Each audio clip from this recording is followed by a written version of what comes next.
Today we'll be discussing the career of the late Chadwick Boseman, and we'll be examining colon cancer, the disease which he eventually passed away from at the young age of 43.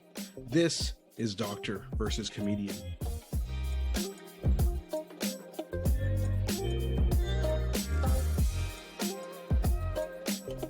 I'm Dr. Asif Doja, and this is the Doctor of Laughs. Not a real doctor. Ali Hassan. Every episode, I pick a topic for Ali from comedy and entertainment and question him about it. Then Ali picks a topic from medicine and health and grills me on that topic.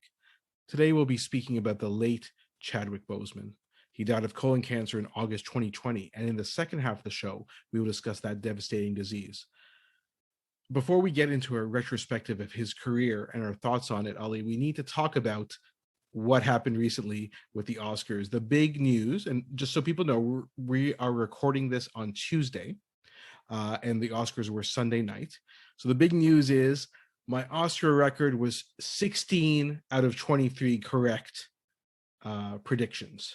So yeah, I'm going to go ahead and say that when people talk about the Oscars and the big news, that's probably not what they're referring to. I don't even know if that cracks the top 10. Although I will say this, and this is worth mentioning. If you listen to our last episode, I want to remind our listeners of a couple of quotes. Asif Doja said something to the effect of, quote, "Trust me for your office Oscar pools." And I want to remind us all of a quote that I said, which is that we may have the opportunity to mock you for your ignorance, Asif. And please do send in your mockery if you do have the time to do that. We would appreciate that very much.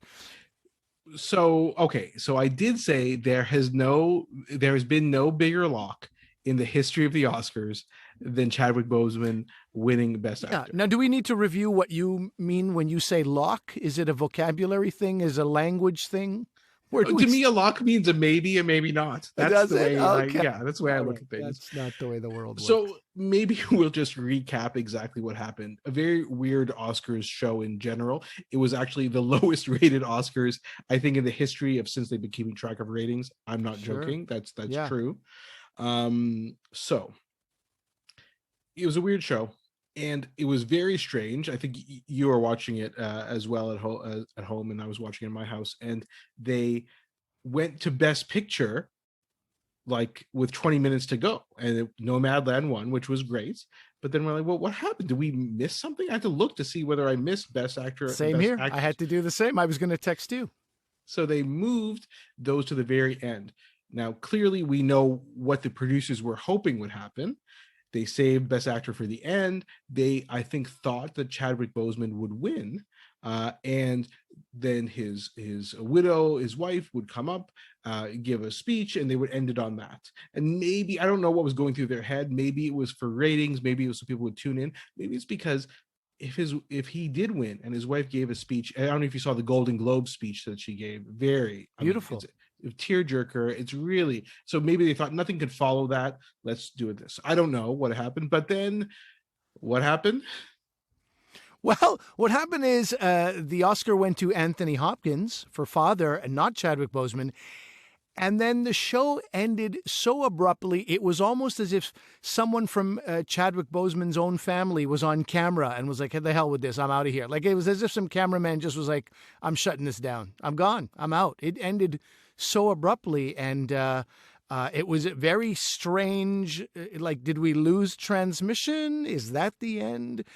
So to end a strange Oscars, it was already in a weird place. It ended in an even weirder place. And listen, Anthony Hopkins wasn't there to receive his award, so it was kind of just received on behalf of Joaquin Phoenix, who was the presenter. Now, let's be honest, none of this is Anthony Hopkins' fault. A, he gave an amazing performance.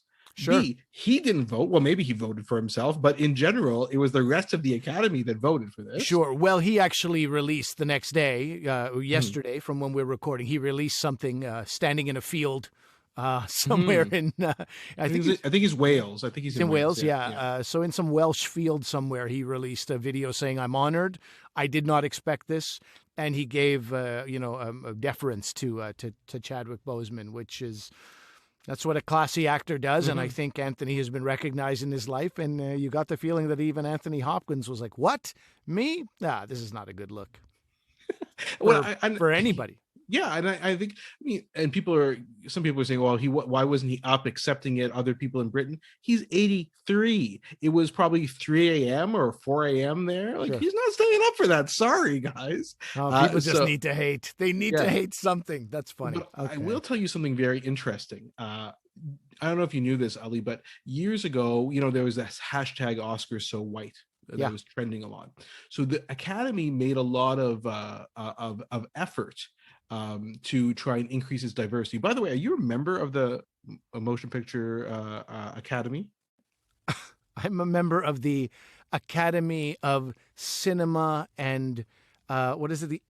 The Academy of Canadian Cinema and Television, the ACCT. Is that what you're referring to, Asif?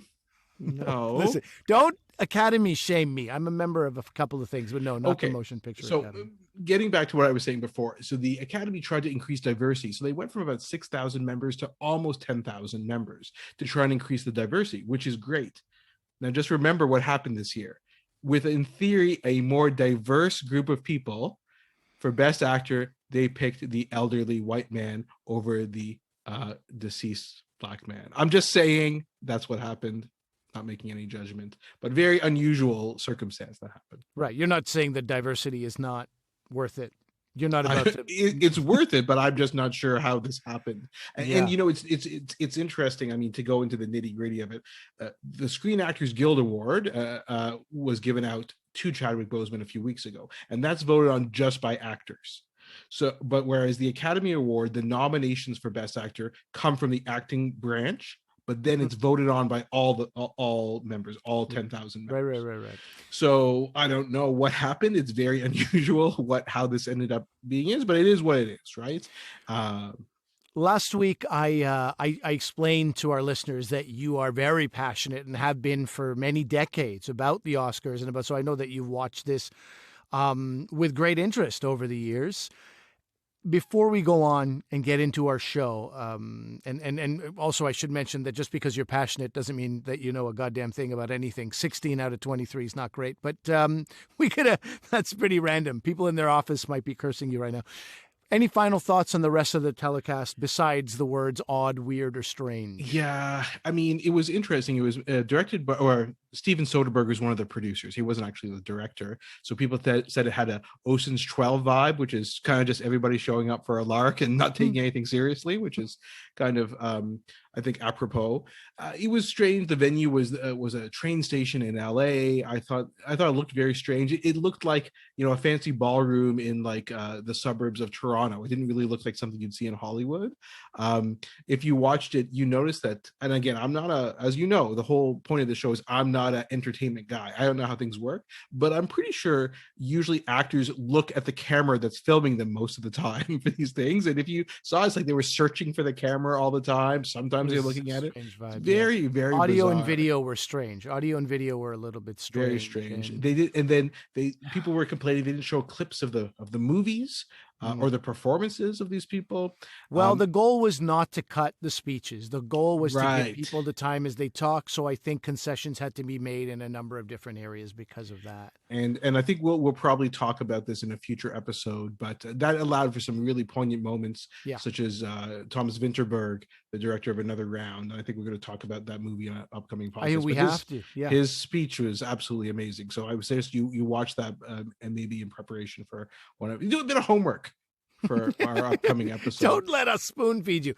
My main takeaway, Asif, forget the bizarro stuff. My main takeaway was a gang of vaccinated, tested people all got to hang out and socialize at tables together. That was the main thing that I kept on going to, and I just was like, God, dare to dream. It was good. It was good. I'm not sure. I mean, the only other thing that I just want to give a shout out to the people, of course, who weren't mentioned in the in memoriam, which always happens. Everybody, and it was very strange. Did you watch? It was like it was going at like the 1.5 or 2 times speed that people listen to our podcast on. Probably like it was. You couldn't even see the name. Who's that? Oh, they're gone. And but they had DMX, which was great. but no Jessica Walter, who just passed away, who You're I love. high. You're drunk. Jessica Walter was the best, and So good. really, really. So I don't know. That happens every year, though. I guess it was just a very odd telecast for sure. All right. So that's it. Oddness at the Oscars. If you watched any of it, you know about that. But some of those speeches were definitely worth watching.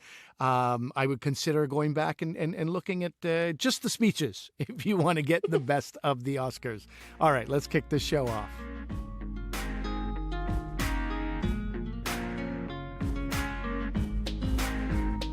Well, this obviously is an episode that's a little bit weighty. Most people, I would say, I can't speak for everybody, I think most people that I know, how about I say that? I know you always want the evidence. I don't have the evidence, but I will say anecdotally, most people that I know really got to know him as T'Challa after Black Panther. I just put Wakanda and Panther together and made Panther. Most people I know got to know him after he played T'Challa as the Black Panther. And while that was a great role and he did an incredible job in it, my personal connection to Chadwick Boseman starts with this role of Jackie Robinson that he played in 42. I am a Montrealer. Jackie Robinson played with the Montreal Royals. It was a farm team for, I think, the Brooklyn Dodgers.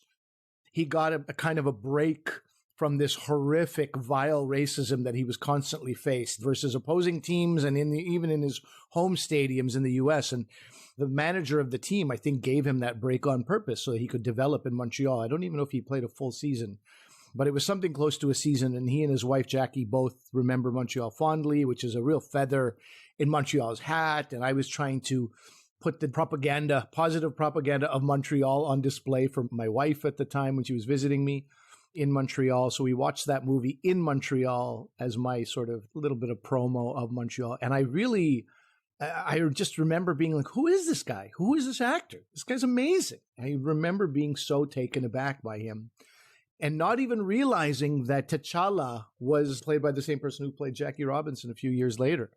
I'm a big fan of this guy, and I'm happy he's getting his due. And any articles you read about him, whoever was in contact with this man for however short a time, felt his energy and felt his brilliance and felt, Spike Lee, who directed him in The Five Bloods, said like he was a light in this jungle that they were recording, and he was like a heavenly light, and people talk like that about him constantly, and it's great. I'm so happy he was recognized. Did you know him before the Black Panther? Only from the movies 42, as you mentioned, and Get On Up, where he played James Brown. Is an interesting guy because he actually was recruited to play basketball in college, but then chose the arts. He went to Howard University, well-known university in the U.S., and he seemed to be more interested in theater and directing at the beginning. Felicia Rashad, we know, is a prominent African-American actress in the U.S. She was one of his mentors. He went and did a summer program in Oxford. So he was really kind of in the theater and was very interesting in directing and kind of developing that aspect of his career. Yeah, he actually started. This is funny because he forewent sports for the arts and then winds up doing a bunch of movies that have him playing athletes, and also was really into theater and directing, as you say, but then went into acting to kind of do that. The thing in a company where somebody started from the mail room and worked their way up. He wanted to understand the mind of an actor before he could direct actors, and became one of the greatest actors, like such a great, well-recognized actor in this past decade. So you just never know what's out there. And did you hear that he was on All My Children in about early 2000s? I think he was on All My Children. And do you know the story behind that? I do, because he talked about it. I don't know if it was, what's that called when you go back, a commencement address, or he was back at Howard University in 2018 addressing graduates, I believe. And he talked about that experience, and he thought he would have some room to develop the character. Apparently in soap operas, they don't have the fully developed scripts and they don't have the fully developed characters. So he learned after he had signed on that it was like, absentee father, drug addicted mother, something like this. It was going to be like this negative African-American stereotype of a character. And he tried to push for the character to be different. And this is the interesting thing. Like, it would cost the studio nothing to change that. It would cost the production nothing to change that. It's like, you really can't see my dad as a black accountant. You can't see that. Like, instead of being absent, he was present. maybe my mother owned a laundromat. You can't, like, that's such a horrible thing to. Anyway, he was regarded as, I guess, he didn't really use these words, but I think he was regarded as problematic enough that they recast the role. And who took that role? Yeah, his future Black Panther co-star, Michael B. Jordan, another great actor. It's a funny coincidence with him. But yeah, I kind of heard about him initially through 42 and Get On Up, and then Captain America Civil War was the first appearance of Black Panther in 2016. So that's when I really got to know him. And then clearly when you watch that movie, it's the setup for the standalone Black Panther movie, which came out in 2018. And really, it's one of the pinnacles of superhero action, this summer popcorn movie making, because it's a great movie. But the themes that it addresses, I think, really hit home with a lot of people. It went beyond the typical blockbusters. And I think one really interesting thing, if you watch that movie, the character of Black Panther, he's the one who changes over time, right? And remember, at the beginning of the movie, Wakanda is isolated, the most technically advanced civilization on the planet, but they keep to themselves and they don't want to get involved in other countries, the plight of other African countries or countries around the world. And that's what the character of Killmonger by Michael B. Jordan does not like. And that's what he actively moves against. That's the conflict in the movie. And then at the very end of the movie, I mean, sorry for a spoiler from a movie from 3 years ago, but after Killmonger's death, Black Panther, played by Chadwick Boseman, decides, no, actually, we are going to go out in the world and we are going to reveal Wakanda to the rest of the world. So he changes over time and he actually adopts some of the ideals of the antagonist, which is so interesting. And again, like, it's just not the type of thing you see all the time. So I think that was a huge, from a story perspective, I think I love that about the movie. But then there's the effect the movie had. So we're talking about a movie with an African-American cast, with an African-American lead that made $1.348 billion. The 12th highest grossing movie of all time. That's more than Harry Potter and the Deathly Hallows Part 2, more than Frozen, more than Lord of the Ring, Return of the King. Take that, Frozen. Also, I think what's pretty sad for our listeners right now is that they're hearing you evoke more passion for nerdy superhero movies than anything that has to do with medicine. So that's unfortunate, I think, for our listeners.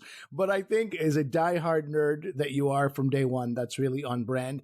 That final thing that you just said, I very much appreciate that. I remember hearing an interview with Shonda Rhimes, and I think I've talked about this. Shonda Rhimes, showrunner for a bunch of shows, Scandal, How to Get Away with Murder, and then Grey's Anatomy, and sometimes show running 2 shows at once, like a very, very busy person.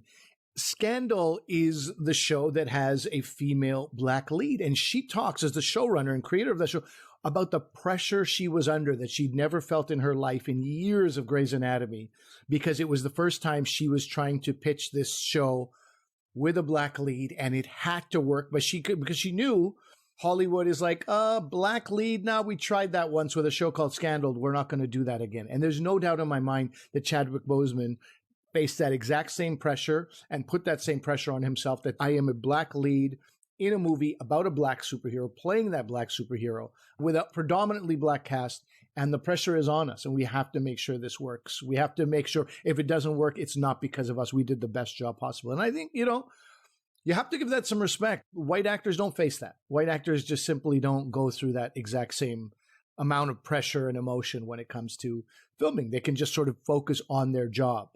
But for Black performers, a lot of the times, there's a whole other set of things at work. And I think it's great to talk about it and mention it. Well, absolutely. And as an aside, the next Shonda Rhimes TV show was How to Get Away with Murder. And the main character on that, the protagonist, was played by Viola Davis. So she was able to push her way through and do that. And Viola Davis, again, one of Chadwick Boseman's co-stars in a more recent movie, Ma Rainey's Black Bottom, and she plays Ma Rainey. She's great in it.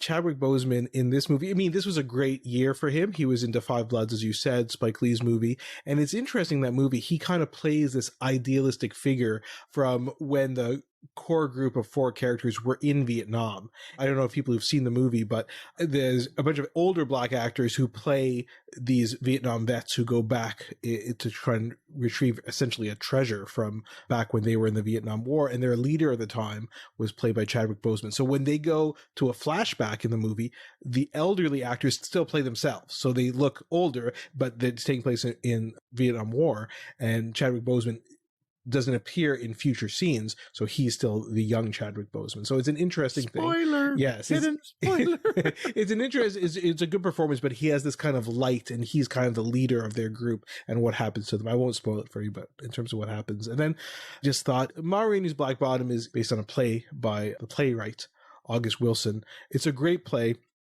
And this character of Levy, it's just so well done by Chadwick Boseman. It's just a great performance.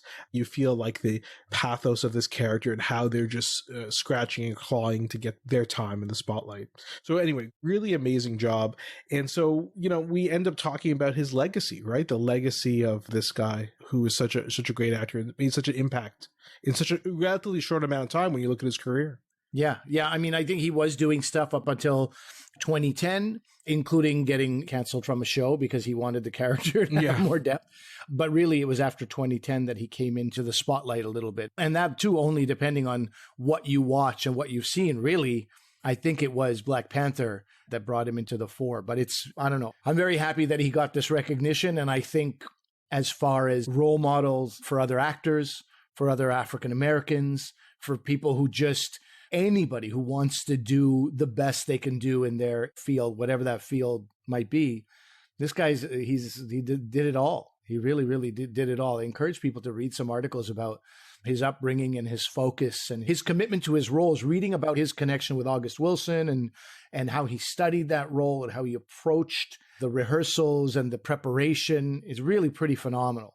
Dan Aykroyd knew James Brown, and Dan Aykroyd said, I didn't have to squint to see James Brown. Like when I was looking at Chadwick Boseman, it felt like I was sitting with James Brown. And Jackie Robinson's widow said that it felt like she was seeing her husband again so many years later when Chadwick Boseman played it. For me, his main legacy has to do with, when I think about us when we were kids and we would want to dress up as superheroes, right? We talked about we dress up as Batman and Robin or Superman or Spider-Man. So it's us, people who are not white, dressing up as white superheroes. And for me to see kids of all races idolizing Black Panther and want to dress up as Black Panther or his sister Shuri or things like that, it's such a difference from when we were kids. It just makes me happy that he could have been a role model for all children. Definitely, I'm sure it's been talked about many times how he's a role model for young African-American children, but to be a role model for all children regardless of race, I think it's amazing.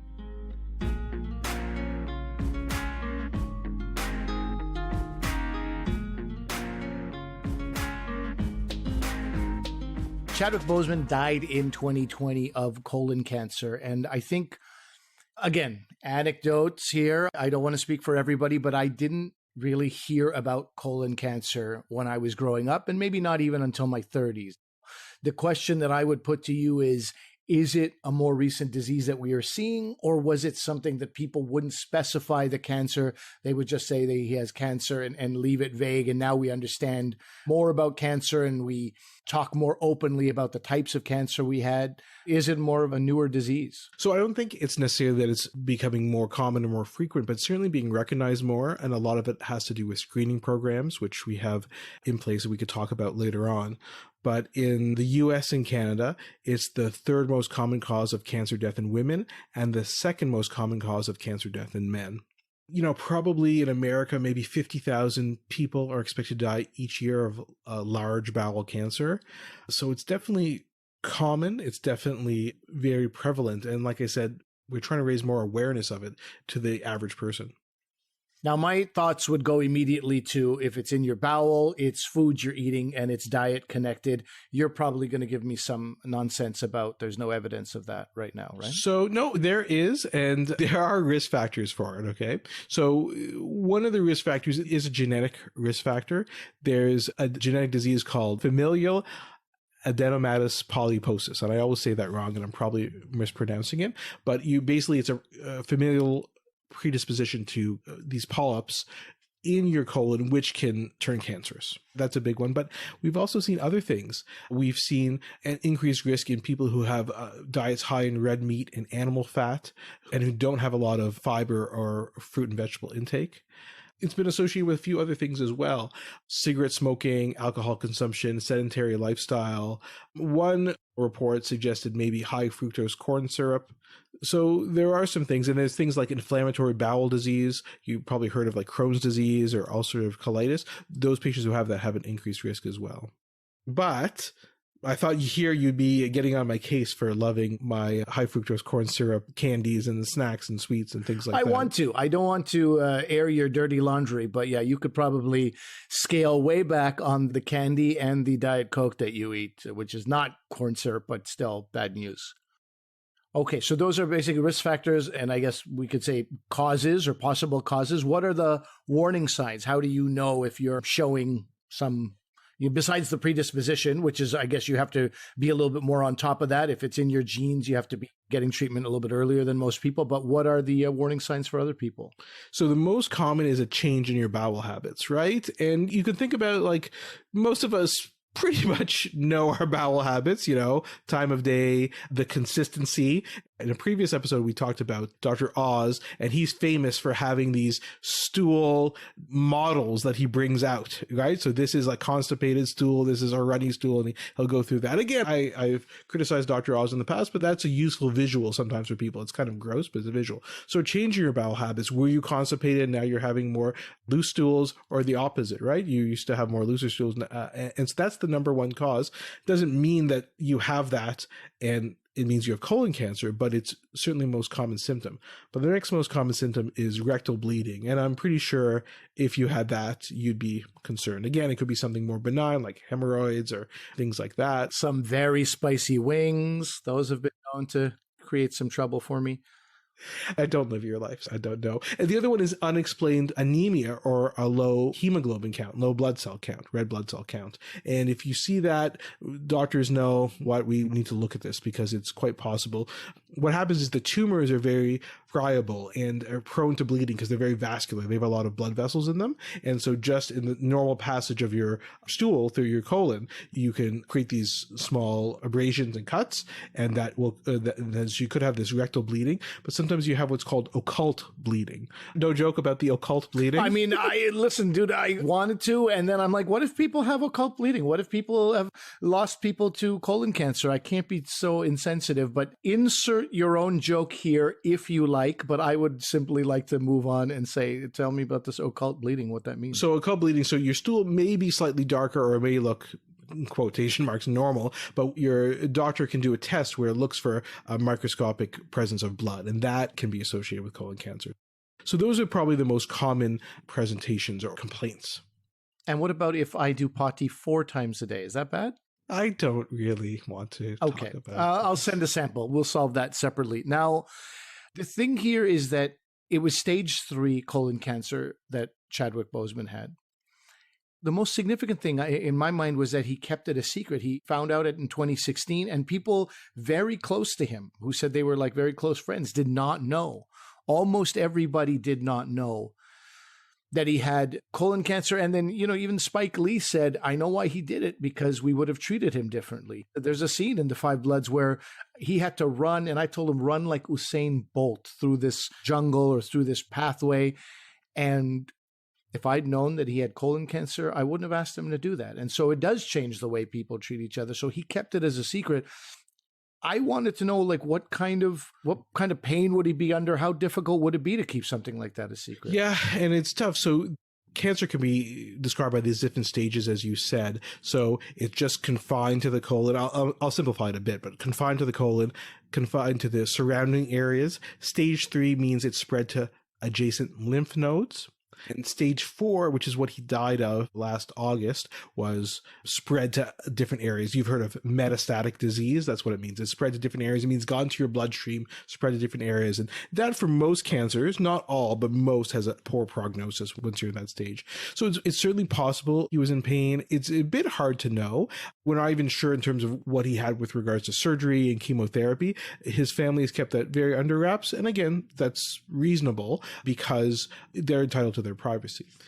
But I think what we want to think about is, how could this happen? He was so young. when he was diagnosed, he would have been in his late 30s. That's concerning. So we want to see, well, what can we do? Because we know the earlier it's detected, the better your prognosis is. And I don't know, again, I don't know his story. His family has not really talked about it. How did he find out? Was he screened? Was there a family history? All these things we don't know about. But there are kind of screening guidelines that have been published for when you should get screening done. So, for example, in the US in general, again, I'll just be general because there's some specific guidelines from some specific groups, but they say if you have no symptoms and no family history, you should get a colonoscopy every 10 years. And I was going to ask about that, because is it one of these things like prostate cancer where you still have men who are like, I'm not going to get a doctor to put a finger in my butt? Is it a similar thing that colon cancer is often overlooked because the test is invasive and the test does itself create the kind of a discouragement from people going to get it? That's an interesting point. You do need to be sedated for a colonoscopy. It is hard to do it without sedation. Some people do, but most people will do it with sedation. So there's that. You need to do a clean out beforehand, a bowel clean out. And if you want to look up, you can look up what you have to take. You have to drink this fluid and only have certain things to eat or drink. And I think it's 24 hours beforehand, it's only either broth or clear fluids and things like that. So there's that. There's obviously different guidelines for different populations. If you have that family history, that genetics, you definitely need to get it more often and at a younger age. African Americans, they say age 45 in the US, they should be screened. But you have a good point. Would that invasiveness of that turn people off? And that's one question. The other question is availability of colonoscopies. And this is a difference. You and I live in Canada, but in the US, it's not as easy to get a colonoscopy in Canada as opposed to the US. The US, it's much more prevalent and easy to get one. So it's availability as well. So with regards to the Canadian guidelines, physicians looked at all the scientific evidence. And right now, there's not a lot of evidence that colonoscopies are better than other tests. So in Canada, actually, what they recommend is either screening the stool for what we said, occult blood, so looking for any blood in the stool every 2 years. That's usually done. The family doctors, everybody will coordinate that. Or sometimes you could do what's called a flexible sigmoidoscopy, which is a bit less invasive. It's still a camera in the quote butt, as you said, but it doesn't go quite as far, and some family doctors can be trained in that. So it's a bit more available. So the guidelines are actually different in Canada versus the US. And so certainly Canada, the testing is less invasive because there are still risks of colonoscopy, even though they're low. There are still risks of it. So it's less invasive in Canada, but more frequent. But a lot of that has to do with A, availability of colonoscopy, and B, the quality of evidence. But definitely primary care physicians, so your family doctors, your nurse practitioners, they know these guidelines for screening depending on what country you live in, and they'll be assessing people as time goes on and screening for family history and things like that. And then when it is caught early, the treatment involves what? Like, because it's in the colon, no matter when it's caught, is it always going to be a chemotherapy or radiation treatment that you're looking at? Or? No, if it's very early, the treatment is surgical, and you just have surgery to remove that area and that section. And often I know people get worried, oh, we're going to have a colostomy bag, and some patients may require that depending on what's going on in their abdomen at the time. But a lot of times they can just take out the bad part of the bowel, connect the other two ends, and then some people can do okay from that point of view. So surgery for early stage patients, or the stage 1 patients. Later stages, then they may need chemotherapy and maybe surgery, though that depends a bit on the situation. Okay. All right. Guys like you and me, you've already said that you could probably cut back on the trash that you eat. What can we do to prevent one of the biggest cancer killers in North America? What you can do is a couple things. There's probably like 5 or 6 things you can do. The number one thing, get screened for colon cancer once you're of a certain age.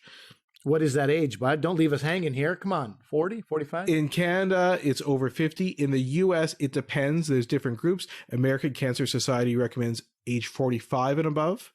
Other groups in the US say 50 and above. But I would say if you're on that 45 to 50 year range, you should definitely be speaking to your doctor about it, and also making sure that you're reviewing with your family. Anybody have any history of polyps or colon cancer? You need to ask those questions because, as you said, Ali, some people don't like talking about that. So you need to make sure you talk to your extended family members, make sure that's the case, and see if that may change how often you need to get screened. And then whatever your doctor recommends, talk to them about screening, and they'll guide you to whether it may be colonoscopy, it may be one of these other types of tests. And again, this is something where, your ethnic background comes into play as well, right? Like diabetes and heart disease for us South Asians, we have to be a little bit more on top of it. The African American community has to be a little bit more on high alert for these screening. So other things you can do is diet, as we talked about. So more vegetables, more fruits, more whole grains, decrease red meat, processed meats because of those potential links. The other things are things that, we talk about for everything, but especially for family history, you got to be thinking about it. Regular exercise, controlling your weight, stop smoking, and avoiding alcohol because alcohol use has been linked with a higher risk of colorectal cancer. What a buzzkill this is, huh? It's a lot of good fun stuff that you don't want me to do, bud. But it's important. There is a study in Denmark where they looked at the general population and the rates of colorectal cancer. And their conclusions were that 23% of all colorectal cancers could have been prevented if participants had followed those lifestyle recommendations we just talked about. So pretty powerful stuff. There's also a question about whether taking aspirin can help. And I would just say, again, it's something to speak with your doctor about. Again, I'm an expert on the brain, not really this area of the body. And the aspirin depends a bit on your age, depends if you have other risk factors for heart disease, which may tip you in the benefit of using it or not. So that's definitely a discussion to have with your family doctor. All right. Get screened if you're of a certain age. Eat your fruits and veggies and whole grain. I think whole grains is important, not that refined stuff, as good as your Wonder Bread and Kraft Singles cheese tastes when they're grilled in a pan. Let's take a little break from that, exercise, and don't smoke or drink. All right. Thanks, bud. A lot of terrible stuff to think about there. But in the interests of not being hospitalized and going through treatment and getting surgeries for a cancer, obviously, it's all in our best interest. And I think the real thing, I think the experts in colon cancer would tell you is if it's caught early, it's treatable. And you don't want to catch it late because those outcomes are much less favorable. So again, the reason why these lifestyle modifications in screening are so important.